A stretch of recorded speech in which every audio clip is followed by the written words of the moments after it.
We back. We back. We back. Here we go. Here we go. What's up, y'all? Y'all know what's the deal. It's the Juiced Up Show. Just trying to keep it real.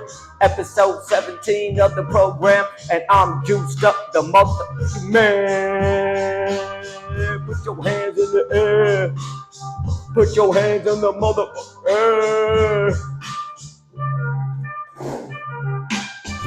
Yo, yo, yo, welcome to the Juiced Up Show. Like I said, episode 17 of the program. The Juiced Up Show is basically ESPN meets TMZ. We do pop culture, social media, sports, anything kind of going viral. We'll talk about it if it's worth talking about. The don'ts of the Juiced Up Show: we don't do politics and we don't do religion. And then that's pretty much just how it goes. I hope you guys enjoyed the program. Like I said, episode 17. 2025 is winding down. Christmas is coming upon us. Stress level is rising, having to buy gifts, having to shop for loved ones, and just running all these errands and trying to take care of life as it is. Today we're going to be talking, we're going to do NFL recap as the NFL season starts to wind down. We just got done with week 14, and now we're going to be heading into week 15. So we'll talk about week 14 games, and then we're going to go over my juiced up games for week 15. And then we're going to talk about the college football playoff. We had our conference championships last weekend. The bracket came out. All we heard about is Notre Dame, how they got left out. So we'll put our little 2 cents in on that, which it is really 2 cents because no one cares about this stuff. So whatever. And then we're going to talk about the Diddy documentary that was on Netflix called The Reckoning. And I'm definitely going to give me a little hot take, a little juiced up take on that. Well, not an actual official juiced up take, but it's going to be like the pre-juiced up take. You know what I mean? Like the pre-party to the juiced up takes. And then on the juiced up takes, we got a couple good ones for you. So like I said, we're going to do NFL recap. Week 14, we had the Cowboys at the Lions on Thursday night, I believe it was. Cowboys ended up losing 44-30, ending their 3-game winning streak since they did those trades for Quinnen Williams and Logan Wilson. So they were also down in that game again. They did a little run, but the Lions just had too much for them, and they couldn't overcome it. And so the Lions ended up finally getting a win, finally having some luck go their way, having some calls go their way, because that's usually never how it happens for the Lions. So the Lions ended up winning that game 44-30 in Detroit over the Cowboys. We had the Bengals at the Bills. Nice snow-fested game. A lot harder on the defensive backs because they don't know where receivers are going to be cutting, where they're going to be going. So it actually ended up being a high-scoring game, being that it was in the snow, and you had the Bills coming out 39-34. And I think it was yesterday, we had a little interview leak of Joe Burrow talking about he doesn't know if he wants to make sure he's happy playing, and he's not sure if Cincinnati's that place. And now there's chatter about maybe him wanting to leave Cincinnati. But Joey, you took the big money. You let them pay your receivers big money so you have people to throw to. So when you're paying these position players, you can't pay other positions.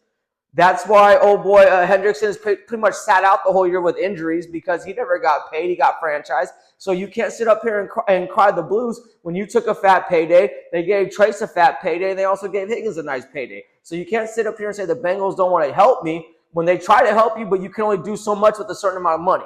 So, you won't hear that in the mainstream media because they're just going to appease this guy and just kiss his ass.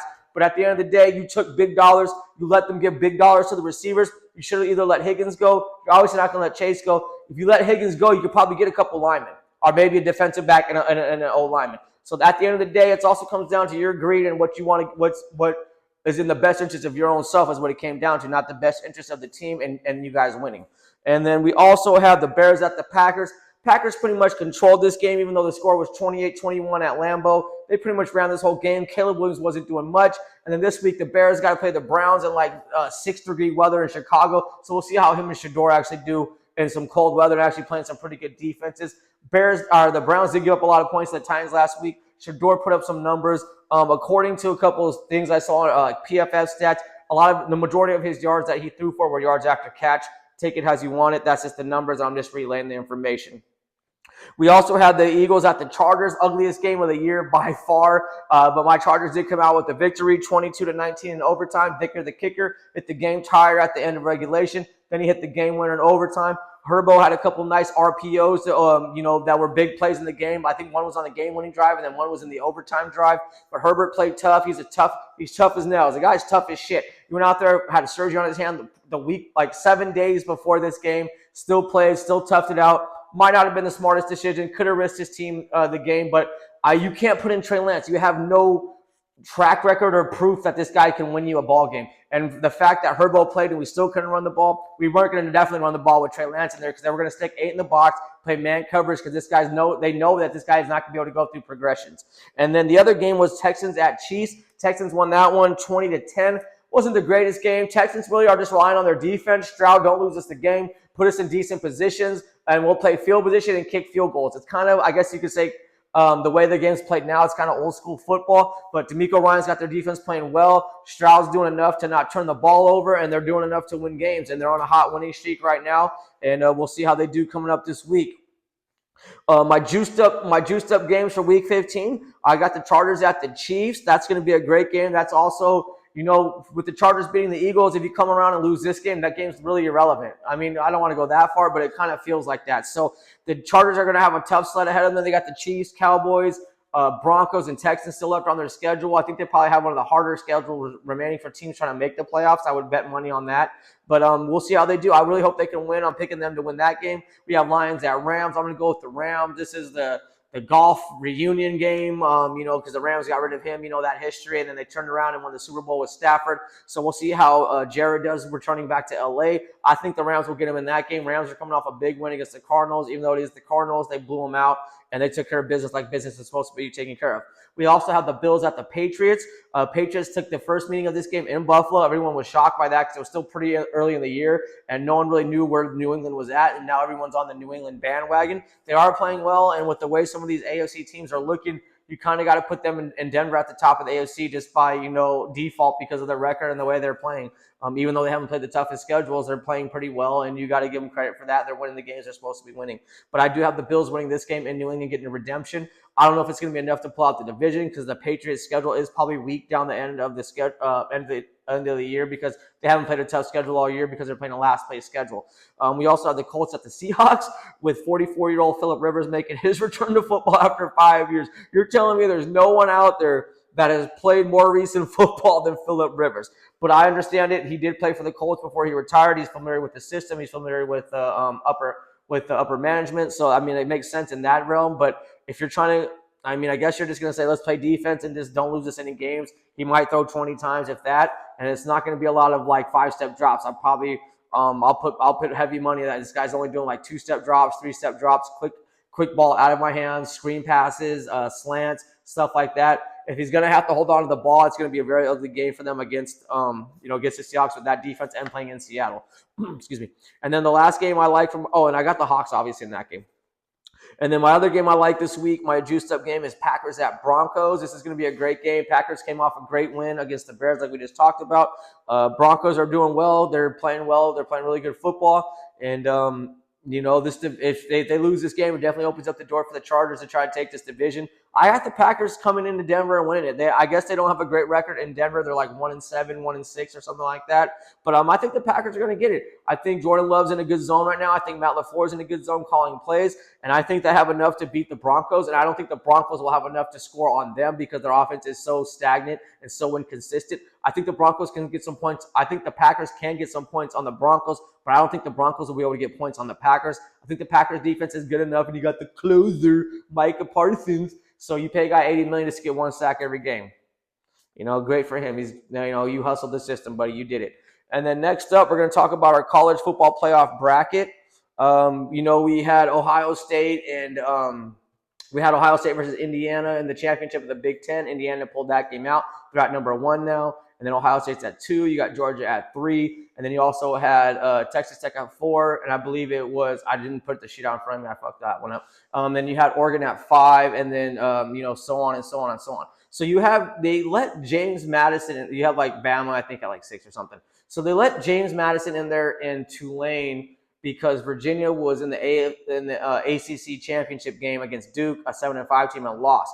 But I get what people are saying that, with the head-to-head with Miami and Notre Dame, obviously Miami should get in over Notre Dame. Cool.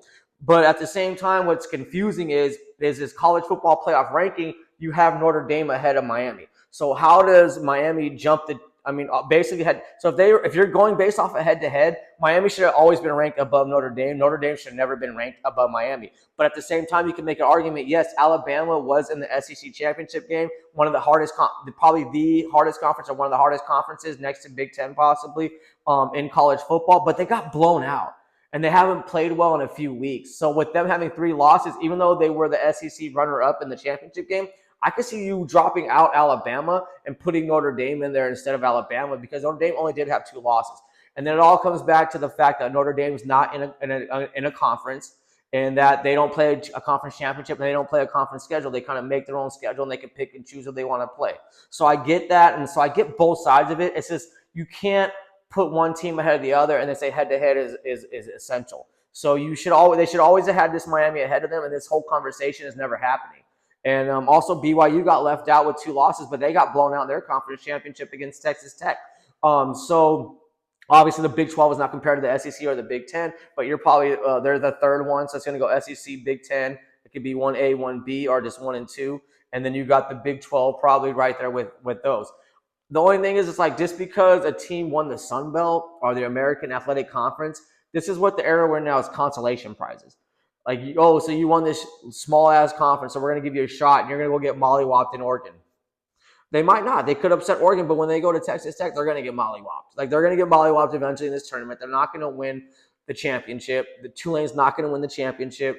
James Madison's not going to win the championship. So the fact you're basically handing these guys consolation prize and say, hey, yeah, we are looking out for the little guy, and then let's just watch him get mopped up. You know what I mean? So that's if they don't do these automatic bids like this, because Notre Dame is probably good. Notre Dame is going to be a 2-touchdown favorite easily against James Madison and Tulane. Like, that's a no-brainer. So it was a little confusing that Notre Dame was ranked ahead of Miami, and then they got bumped down below Miami, and they based it off head-to-head. So at the end of the day, Miami should have always been ranked above Notre Dame. All right, next up, we're going to go to the Diddy documentary, The Reckoning, which was backed by 50 Cent. He also had a great director on there. Her name was Alexa something. I can't remember her last name. I watched all 4 episodes. Diddy's people and Diddy came out saying it was a hit piece. I didn't really take it from that. I took it as them interviewing people that worked with Diddy, them telling their versions of what they saw, and you can interpret it for how you want to interpret it. That's how I took it. I didn't take it like Diddy. I mean, the guy's a scumbag. Like, everything they talked about, it's all consistent with what everybody says in the interviews that worked with him, that know him. The dude was a scumbag, like, straight up. You cannot not say the guy wasn't a scumbag. Like, he's a piece of trash.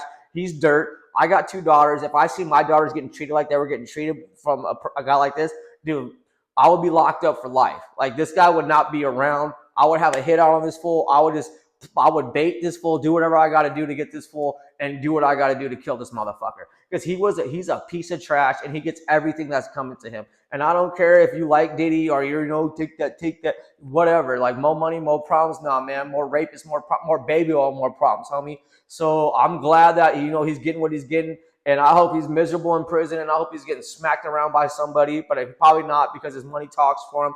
But when he gets out, he's gonna have a lot of lawsuits. And I was coming across some videos on YouTube. One of his old security guys, look him up. His name is Gene Neal, Gene Neal, Neal, and he's got some great stories. About Diddy getting fellatio from men, spending the night at Kirk Burrows' house, one of the guys that helped him start Bad Boy. So if you haven't seen the documentary, check it out. It is a little cringe, and like I kind of wanted to fast forward some parts because, like I said, I got daughters, man. Like, and this shit was wild.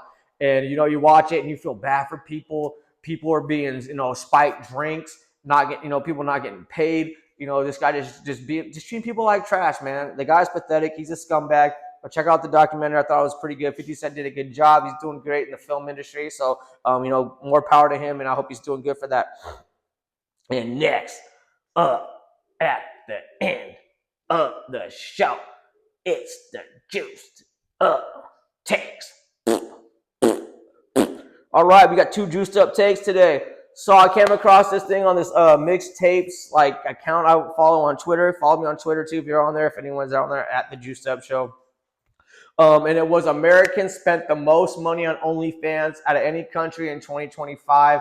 And if you look at the numbers, it was a big gap between us and the second country. And I was like, damn, Americans are some horny, pervy motherfuckers. And we got a lot of losers out there just jerking their meat.